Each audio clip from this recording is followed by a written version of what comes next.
I wanted to show you this Martin guitar that came in yesterday.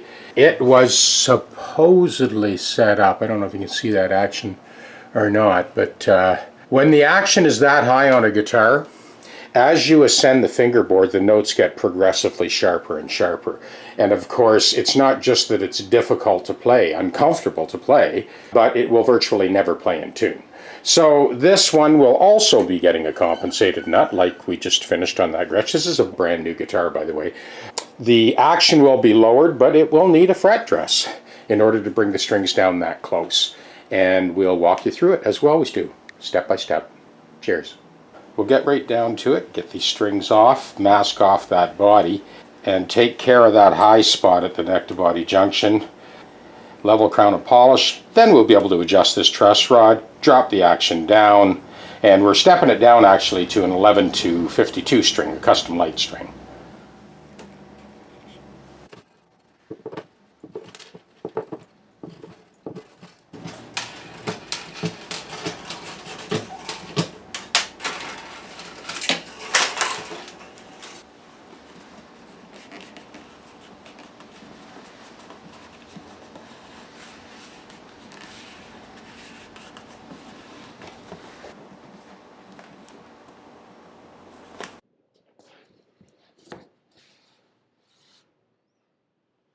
That the plywood necks on these guitars are very flexible. You'd think they wouldn't be, but they are. So I've checked that truss rod and got the lay of the neck as straight as we can possibly get it. As always, high spot right in here. So before I file anything or go any further, I wanted to just illustrate. See that space in there? Okay. So what that's telling you is this spot needs to be leveled. This whole area here, it's not that this is low, it's that this is high. Just wanted to show you that before we get started. This is the wrench I use for Martin guitars because the access to the truss rod nut is way too deep for your average Allen key. This is just a T Allen key, chop that off. And that gives us lots of length to reach. The other thing is, this gives you quite a bit of purchase to be able to tighten or loosen. So this is a two-way truss rod in this one. I ended up actually loosening it off, going through the neutral zone and bringing it a little bit further to get this lay of the neck. Now that we've taken care of that lay of the neck and we got it as perfect as we possibly can, now we'll take care of those frets.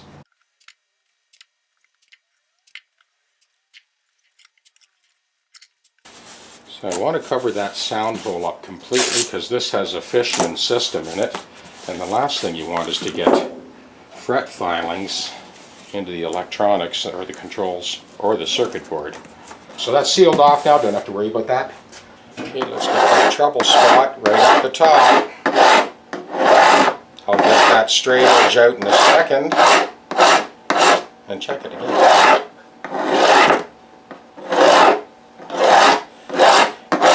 You know, you can actually hear the resistance to the file as you get closer to the mark. I can definitely feel the resistance on those top two frets.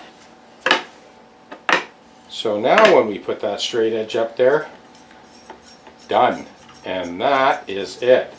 So it was worse on the bass side. And you can see now that that feeler gauge is definitely not slipping under the straight edge. Now we go full length.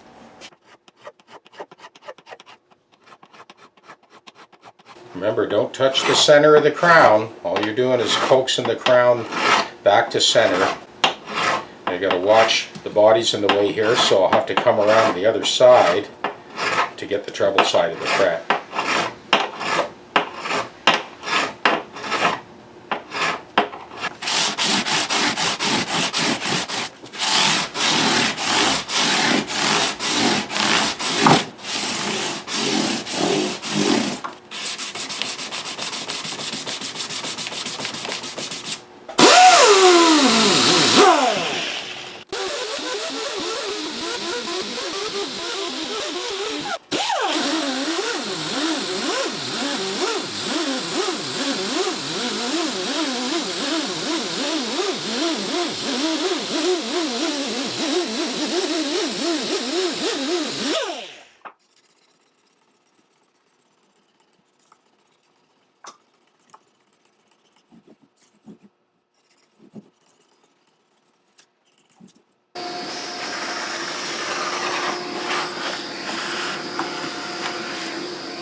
And here we have, one more time, an absolutely perfectly flawless fret dress delivered to you via GPS.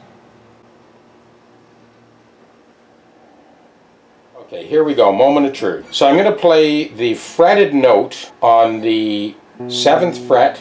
So here's the B note, 7th fret of the low E string. Okay, here's the corresponding octave. Okay, so it's about 3 cents sharp. There's E, 7th fret A string, and 19th fret A string. 4 cents flat. So that octave note is, yeah, it's about 4 cents flat. D string, 7th fret. Whoa. Yeah, that's pushing 8 cents flat. G string, 7th fret, and corresponding 19th. Ooh, that's like 8 cents flat. So here's the 2nd string, G, on the 8th fret, and then G on the 20th fret. Well, you can see it's also about 8 cents flat. And then lastly, the 1st string, B, and octave B. And it's also about 8 cents flat. So this is what we've got so far.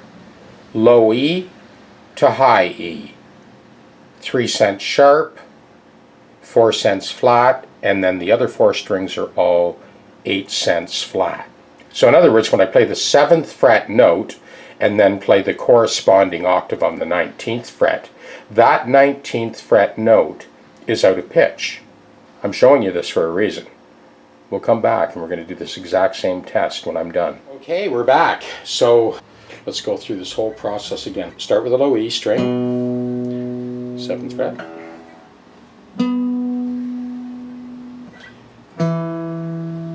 A string, D string, and octave. G string, 7th fret, and octave. Here's B string, 8th fret, and octave. 7th fret, 1st string, and octave.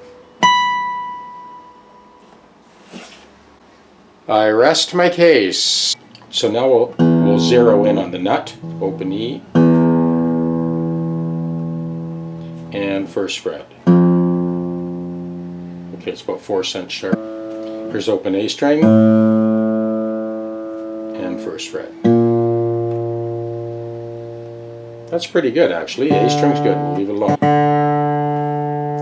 Open D and 1st fret. Okay, it's about 4 cents. Open G and 1st fret. Yeah, it's about 5 cents sharp. Open B and 1st fret. Okay, that's about 4 cents. And open 1st string and 1st fret. Okay, that's about 7-8 cents sharp. Now we'll do our compensated nut. This is our rough cut compensated nut blank. Of course, we're using the original nut as our template. There's the front edge, and that's where we start. So now I already have a pretty good idea of where I'm going to cut those values. So I'm going to do a rough cut on the values first, and then we'll hone it in and do all the final tweaking. I'm sending out this video to everyone who bought into that compensated nut package deal that I had offered last Christmas. This video is for you. As all of you probably know by now, it is an acquired skill. The more you do it, the better you get. So here's a tip for determining the final value. As you saw earlier in the video, we already did that 7th fret and 19th fret octave, and we adjusted the bridge accordingly. Ignored the nut completely at this point. Here's our next step. And I know there was confusion on this step in the classes, so listen carefully. Fretting that 12th fret note, and then playing the open string. So you can see I'm a little tiny bit flat. on that one. So I'm going to put like 2 cents flat, right? Next string.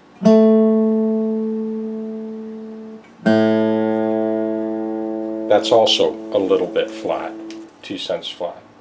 Tune up to that fretted 12th fret note. Good. That one looks good. So I'm going to give that a natural sign, that D. We're not going to touch that one. Let's go to the G. And open. Okay, you can see that that's about 6 cents sharp. Okay, 6 cents sharp. Next one, E string. I'm very careful not to pull that in tune. I'm fretting that with normal fretting pressure.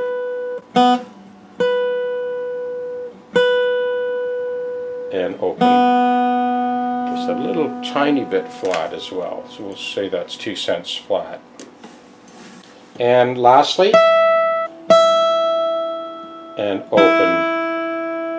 It's about 1 cent sharp. If we're going to split hairs, we may as well get as accurate as possible. So now we'll loosen the strings off.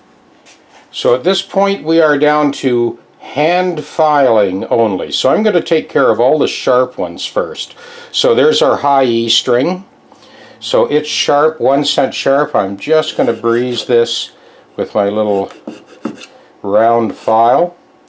The B was flat, I can leave that one alone. The G was 6 cents sharp, so I'm going to kind of file that one back a little bit.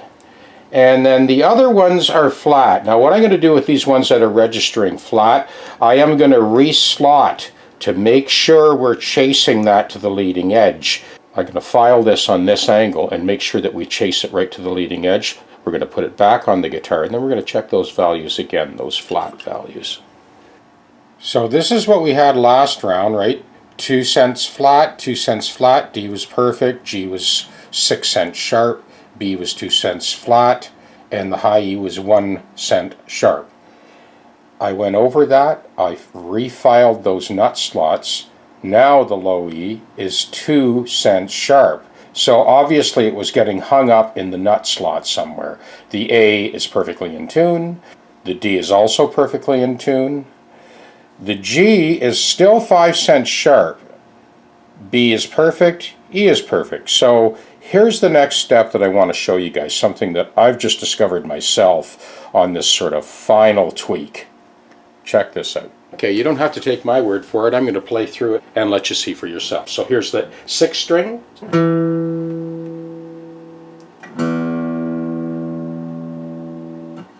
A string.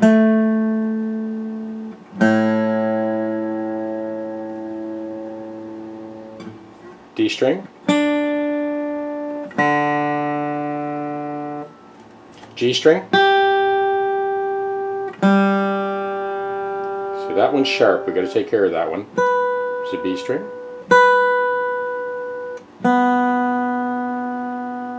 First string. So that G string needs to be cut back 5 cents. It's 5 cents sharp. So let me show you how I do this. So this is something that I've, just recently discovered myself. So have a look at that cutter. It's flat on top. So what I do is I put a feeler gauge up against the nut, and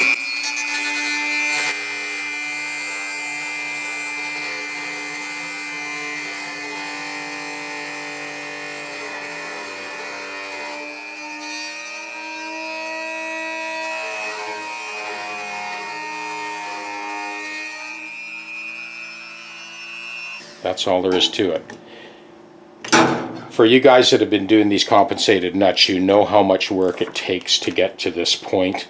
You don't want to take any chances. We're going to check that again now. 3rd string, 12th fret.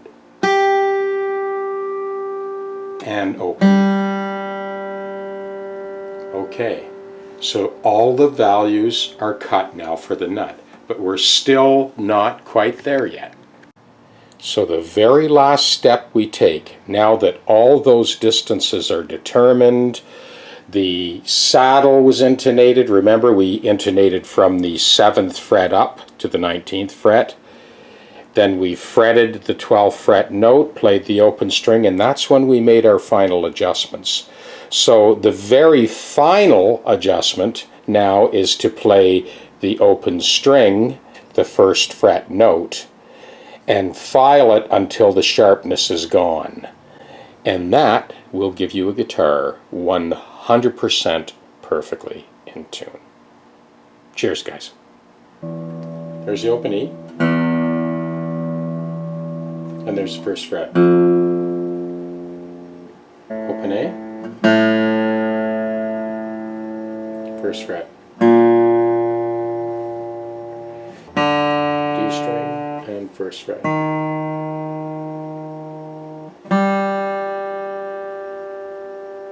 And 1st fret. Is it a B?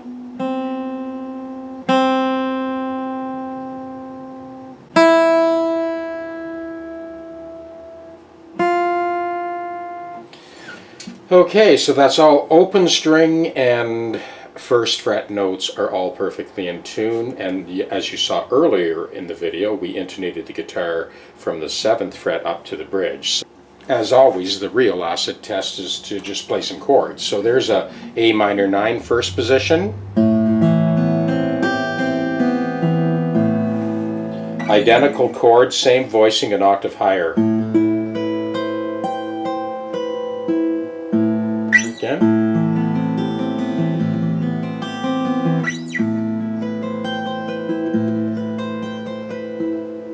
E major 9.